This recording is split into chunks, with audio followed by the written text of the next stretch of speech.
নতুন কর্মসংস্থানের উপর কিন্তু এই ইরান যুদ্ধ একটা ধাক্কা হিসেবে দেখা দিয়েছে। ফেলতে যাচ্ছে। অর্থনীতিতে বড় ইমপ্যাক্ট ফেলতে যাচ্ছে। রেমিটেন্স ধাক্কা হলে সামগ্রিকভাবে অর্থনীতির উপর ধাক্কা তো লাগবে। আর এর পাশাপাশি জ্বালানি তেলের সংকট নিয়ে এক ধরনের প্যানিক বায়াং প্যানিক যে সিচুয়েশন, সেই সিচুয়েশন থেকে আমরা বের হতে পারিনি। এবং এখনো আমরা দেখলাম কিছু কিছু পেট্রোল পাম্পে সে দীর্ঘ সে দীর্ঘ সারি আছে, তৈরি সারিটা আরো হয়েছে। দীর্ঘ হয়েছে। ইরানে যুক্তরাষ্ট্র ও ইসরায়েলের টানা হামলা চলছেই। এই জরুরি পরিস্থিতিতে ইরানে থাকা কয়েকশো বাংলাদেশিকে দেশে ফেরানোর উদ্যোগ নিয়েছে সরকার। এসব বিষয় নিয়ে কথা বলতে প্রথম আলো বার্তা কক্ষ থেকে আপনাদের সবাইকে স্বাগত জানাচ্ছি। আমি এস আল আরিফিন, আর আমার সঙ্গে রয়েছেন প্রথম আলোর কূটনৈতিক প্রতিবেদক রাহিদ এজাজ। রাহিদ এজাজ, আপনাকে স্বাগতম। ধন্যবাদ। রাইট এজাজ, আপনি তো কূটনৈতিক প্রতিবেদন করেন বেশ অনেক দিন ধরেই, এবং বেশ ভালো মতোভাবে আপনি এই ইরানের যে অস্থিরতা চলছে, যুদ্ধ পরিস্থিতি চলছে, এটা ফলো করছেন। তো আপনার কাছে জানতে চাই যে এই মুহূর্তে আসলে কি পরিস্থিতি আসলে ইরান সহ মধ্যপ্রাচ্যে, এবং সবশেষ আমরা দেখলাম যে আজকে খবর এলো যে ইরানের শীর্ষ স্থানীয় দুই নেতাকে হত্যার হত্যার দাবি করছে ইসরায়েল। এবং এই মুহূর্তে সেই পরিস্থিতিটা কি? সেটা ইরান নিশ্চিত করেছে। আমরা জানি যে তাদের নিরাপত্তা পরিষদের প্রধান আলী লারিজানির কে হত্যা করার দাবি করেছিল ইসরায়েল, এবং ইতিমধ্যেই ইরান সেটার সত্যতা নিশ্চিত করেছে। এবং অতীতে আমরা দেখেছি, বিশেষ করে এপিক ফিউরি যখন 28 তারিখ শুরু হয়, তখন থেকে ইসরায়েল যেটা দাবি করছিল, একটু সময় নিচ্ছিল ইরান এবং প্রত্যাখ্যান করা হচ্ছিল, এবং পরবর্তীতে দেখা গেছে ইসরায়েলি সে দাবিটা সত্য, অর্থাৎ তাদের যে হামলা এবং হামলার হতাহতের যে বিষয়টা বলছে। তো এই যখন বলা হচ্ছে যে খামেনির কে এপিক ফিউরি শুরুর পরপরই তারা হত্যা করে, তারপর যদি বলি অবস্থানগত দিক থেকে লারিজানির হত্যাটা একটা বিরাট রকমের তাদের দিক থেকে সাফল্য বা ইরানের জন্য আঘাত। এরপর ইরান এখন প্রত্যাঘাত করার হুমকি দিচ্ছে, এবং তারা ক্লাস্টার বোমা মারার ঘোষণা দিয়ে অলরেডি তারা হামলা শুরু করেছে। এই যদি বলি 28 তারিখ থেকে আজকে আমরা যখন আলোচনা করছি, 19তম দিনে এসে পড়েছে, এবং ইরান ইতিমধ্যেই যুদ্ধ বন্ধ করার যেই প্রস্তাব বা অনুরোধ, এগুলো প্রত্যাখ্যান করেছে। এবং যেটি বলা হচ্ছিল যে এই যুদ্ধটা প্রলম্বিত হবে, এবং এই যুদ্ধের জেরে অলরেডি আমরা দেখেছি বিশ্বজুড়ে তার একটা প্রভাব পড়ছে, বাংলাদেশ সহ। আচ্ছা, এই যে মধ্যপ্রাচ্য জুড়ে যে পরিস্থিতি এই মুহূর্তে, এবং বলা যায় যে বাংলাদেশের সঙ্গে এটা একটা কানেকশন, যে বাংলাদেশের একটা বড় সংখ্যক মানুষ তারা মধ্যপ্রাচ্যের বিভিন্ন দেশে তারা বসবাস করছেন, কাজ করছেন। তো এই মুহূর্তে আজকে প্রথম আলোতে এই খবর এসেছে যে আপনার প্রতিবেদন যে 200-র মতো বাংলাদেশিকে ফিরিয়ে আনা হচ্ছে। তো আসলে কতজনকে ফিরিয়ে আনা হচ্ছে এই মুহূর্তে, এবং কারা আসলে অগ্রাধিকার পাচ্ছেন? ধন্যবাদ। আপনি যেটা বলছিলেন, আজকে আমরা একটা প্রতিবেদন ছেপেছি যেখানে বলা হচ্ছে যে প্রথম দফায় ইরানে অবস্থানরত প্রায় 100 বাংলাদেশিকে দেশে ফেরানোর প্রস্তুতি শুরু হয়েছে। ইতিমধ্যে গতকাল রাতেই আঙ্কারায় আমাদের যে রাষ্ট্রদূত আছেন, তিনি এই কাজটা এই প্রক্রিয়াটা তদারকি করার জন্য বাকুর উদ্দেশ্যে রওনা হয়ে ইতিমধ্যে সেখানে পৌঁছে গেছেন, আজারবাইজানের রাজধানীতে।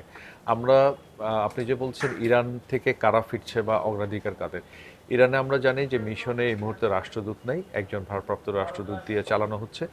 তো নিরাপত্তা উদ্ভূত পরিস্থিতির কারণেই দূতাবাস তেহরান থেকেও একটা নিরাপদ জায়গায় সরিয়ে নেওয়া হচ্ছে। সর্বসাকুল্যে রাষ্ট্রদূত, কর্মকর্তা, কর্মচারী এবং পরিবারের সদস্য মিলে অন্তত 25 জন সেখানে আছেন। আর এর বাইরে আমরা ইতিমধ্যে জেনেছি সেখানে শতিনেক ছাত্র আছেন, এবং ছড়িয়ে ছিটিয়ে থাকা আরও কিছু বাংলাদেশি নাগরিক আছেন। সবার জন্য একটা নোটিশ দেওয়া হয়েছিল, যারা দেশে ফিরতে চান তারা যেন দূতাবাসে যোগাযোগ করেন। তো সেইভাবে আগ্রহী বাংলাদেশিদের একটা তালিকা করা হয়েছিল। তো ইন্টারেস্টিং ঘটনা হচ্ছে, যেসব বাংলাদেশিদের তালিকা করা হচ্ছিল তাদের কারো পাসপোর্ট ছিল না। তো পাসপোর্ট না থাকলে এরকম জরুরি অবস্থা আমরা জানি টিপি বা ট্রাভেল পাস ইস্যু করা হয়। তো সেই ট্রাভেল পাসের ব্যবস্থা দূতাবাসের পক্ষ থেকে করা হয়েছে।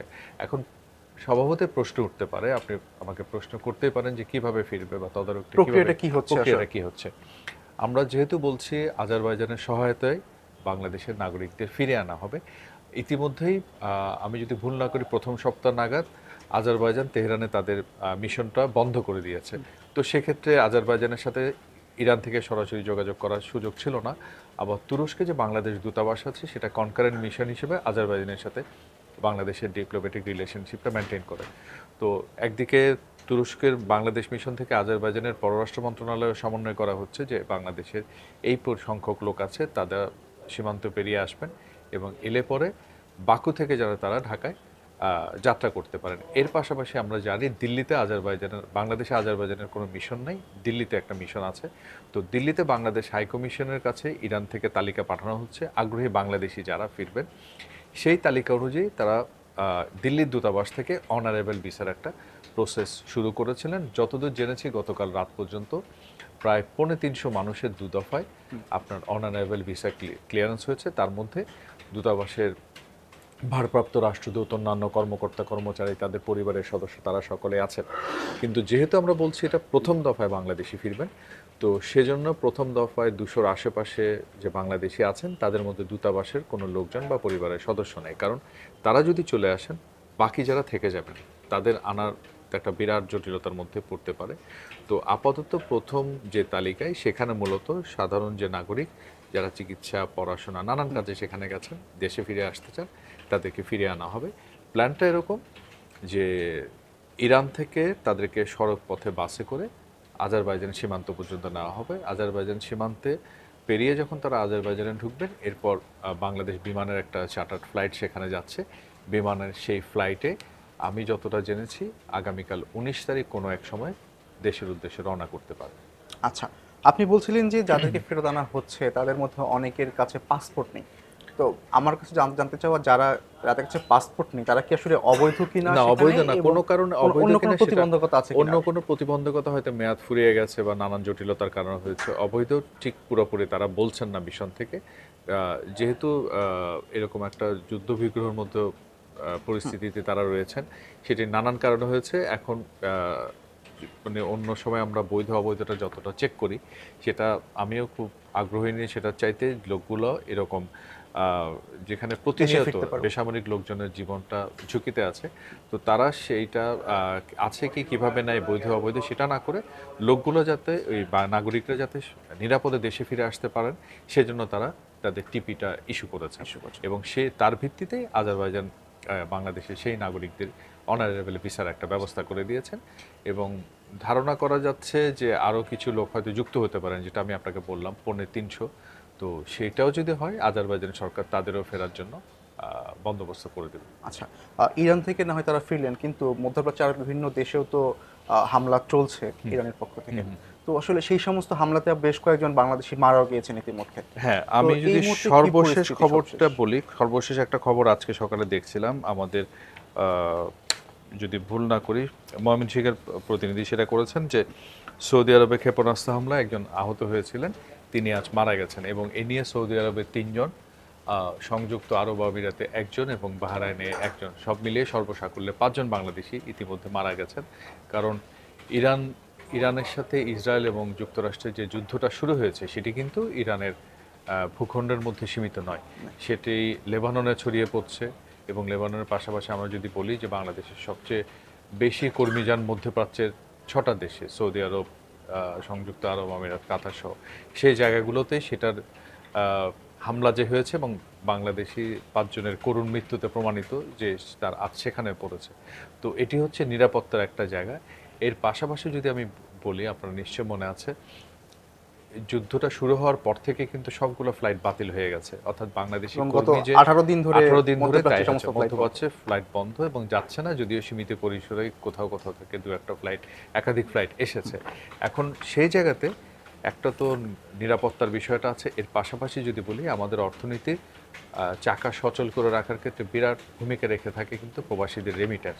তো প্রবাসী কর্মীদের নতুন করে যাওয়া এবং ছুটিতে বা নানান কারণে যারা দেশে এসেছিলেন তারাও আটকে গেছেন, অর্থাৎ নতুন কর্মসংস্থানের উপর কিন্তু এই ইরান যুদ্ধ একটা ধাক্কা হিসেবে দেখা দিয়েছে। তার মানে এটা বাংলাদেশের অর্থনীতিতেও একটা বড় ইমপ্যাক্ট ফেলতে যাচ্ছে। অর্থনীতিতে বড় ইমপ্যাক্ট ফেলতে যাচ্ছে। আপনি যখন প্রাসঙ্গিকভাবে বাংলাদেশের উপর ধাক্কার প্রসঙ্গটা আসলেন, খুব স্বাভাবিকভাবেই আমি একটু আগে যেটা বলছিলাম রেমিটেন্সের কথা, রেমিটেন্সে এখনও যে পরিস্থিতি সেটা খুব একটা আশঙ্কাজনক বা উদ্বেগজনক নয় বলা হলো, কিন্তু অক্টোবর ডিসেম্বর প্রান্তিকের যে ত্রৈমাসিক প্রতিবেদন সেখানে একটা শঙ্কার কথা বলা হয়েছে যে এটা যদি প্রলং করে বা দীর্ঘায়িত হয় সেটি আমার রিজার্ভের উপর, রেমিটেন্সের উপর একটা ধাক্কা পড়তে পারে এবং রেমিটেন্স ধাক্কা হলে সামগ্রিকভাবে অর্থনীতির উপর ধাক্কা তো লাগবে। আর এর পাশাপাশি যুদ্ধের কারণে হরমুজ প্রণালী যেহেতু ইরান নিয়ন্ত্রণ করছে এবং সেখানে বলা হচ্ছে যে সে কোনো পণ্য জ্বালানি তেলের পরিবহনে কোনো জাহাজ অ্যালাউ করবে না। allow করবে না। তো সেই রেশ কিন্তু আমরা ইতিমধ্যে দেশে দেখতে পাচ্ছি, কারণ শুরুতে আমাদের এখানে আপৎকালীন ব্যবস্থা হিসেবে রেশনিং এর কথা বলা হয়েছিল, কিন্তু রেশনিং যখন বলা হয়েছিল তখন আমরা দীর্ঘ লাইনে সারি দেখেছি। সেই রেশনিং ব্যবস্থা তুলে দেওয়ার পরও গতকাল থেকে ছুটি শুরু হয়েছে। আজকে সকালে যখন আমরা দেখি এবং খবরগুলো দেখছি, তাতে দেখা গেছে ওই যে জ্বালানি তেলের সংকট নিয়ে এক ধরনের প্যানিক বাইং যে সিচুয়েশন, সেই সিচুয়েশন থেকে আমরা বের হতে পারি না। এবং এখনো আমরা দেখলাম কিছু কিছু পেট্রোল পাম্পে সে দীর্ঘ সারি আছে, সারিটা আরো দীর্ঘ হয়েছে। আচ্ছা, তার মানে বলা যায় যে ইরানের সঙ্গে যে যুক্তরাষ্ট্র এবং ইসরায়েলের যে যুদ্ধ অবস্থা, তার একটা প্রভাব বাংলাদেশের পড়তে যাচ্ছে, অর্থনৈতিকভাবে বড় ধাক্কা আসতে পারে, একটা আশঙ্কা করা হচ্ছে। কারণ যেটা একটু আগে বলছিলাম, ইরান কিন্তু আপাতত যুদ্ধবিরতি বা যুদ্ধ থামিয়ে দেওয়ার বা আলোচনার টেবিলে বসার কোনো প্রস্তাব সে মানবে না। ইরানের নেতা সেটা একদিন আগেই বলেছেন। আর এর মধ্যে সর্বশেষ যেটা বললেন, নাজিরানের হত্যার মধ্য দিয়ে তারা প্রতিশোধ নেওয়ার প্রত্যয় ব্যক্ত করেছেন। তো এই যখন পরিস্থিতি, খুব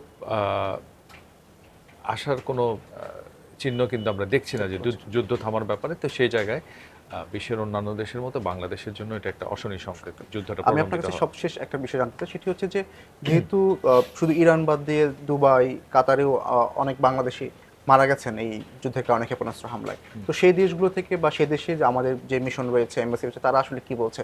সেই দেশে যারা কাজ করেন তাদের আসলে কি হবে?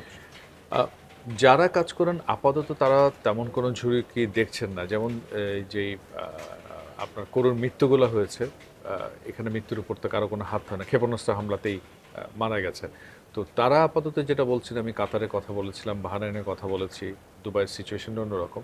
তো তারা বলছেন আপাতত কোনো আশঙ্কা দেখছেন না যে কর্মীদের কাজ বা ছাঁটাই ইত্যাদি ইত্যাদি। কিন্তু এই সংকট যদি প্রলম্বিত হয়, এখন ধরুন অর্থনৈতিক কর্মকাণ্ড যদি বন্ধ হয়ে যায় বা থেমে যায়, তার একটা রেশ তো পড়তেই পারে। তো সেই জায়গায় একটা বলছি, নতুন করে কর্মসংস্থানের জন্য একটা ধাক্কা। এই যে বললাম 18-19 দিন ধরে ফ্লাইট বন্ধ আছে, নতুন কর্মী যেতে পারেনি। এবং যদি আমি হাইপোথেটিক্যালিও বলি যে মাসখানেকের মধ্যে ঠিক হলো, তো সাথে সাথে তো নিশ্চয়ই সব কর্মী যাওয়া শুরু হবে না। একটা ধাক্কা পড়তে পারে, সেটা 1-2 মাস 3 মাসও দীর্ঘায়িত হতে পারে, অর্থাৎ নতুন রিক্রুটমেন্ট। আর পুরনো রিক্রুটমেন্টের বিষয়টা পুরোপুরি নির্ভর করছে অর্থনৈতিক কর্মকাণ্ডটা কতটা দ্রুত সেখানে সচল হবে, এবং এই দ্রুত যে কথাটা আমি বলছি সেটা আদৌ সম্ভব কিনা, সেটাও কিন্তু একটা বড় ধরনের প্রশ্ন। ধন্যবাদ রাহিদ আমাদেরকে সময় দেওয়ার জন্য। ধন্যবাদ আপনাকে। দর্শক, এতক্ষণ কথা বলছিলাম ইরানের সর্বশেষ পরিস্থিতি এবং সেই সঙ্গে ইরানে থাকা বাংলাদেশিদের দেশে ফেরানোর প্রক্রিয়া কিভাবে হচ্ছে, কবে নাগাদ তারা দেশে ফিরছেন, এসব বিষয় নিয়ে। আমরা আপনাদের সামনে আবারও হাজির হব নতুন কোনো বিষয়ে কথা বলতে। সে পর্যন্ত ভালো থাকুন, নিরাপদে থাকুন, আর প্রথম আলোর সঙ্গে থাকুন।